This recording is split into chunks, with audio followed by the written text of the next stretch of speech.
One of the most important things that we can do as leaders when leading change is to really connect with the hearts and emotions of the people who we are creating change with, the stakeholders in our school environment. So this resource today from Dr. Anthony Muhammad and Luis Cruz are going to help us. Here we go. Here is Muhammad and Cruz's reproducible from their book, Time for Change. So it's very simple. It's a one-pager.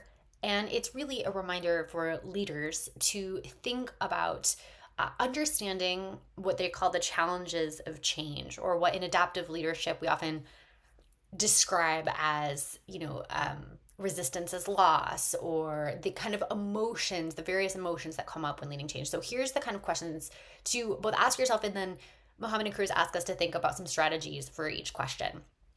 So how would you create opportunities to demonstrate genuine concern about the emotions of those you lead?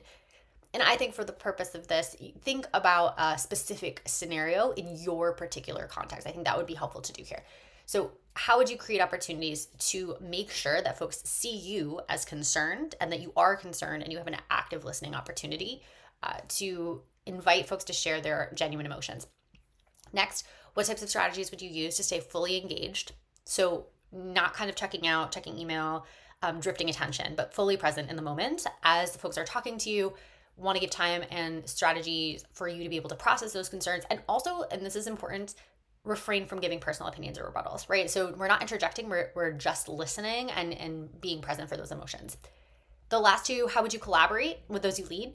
So we want a collective resolution, right? We want shared leadership, as I'm always talking about. And then we also want to make sure that throughout the process, we're continuing to demonstrate that empathy. So those emotions change. We've talked a little bit before about like the Kubler-Ross change curve and different pieces.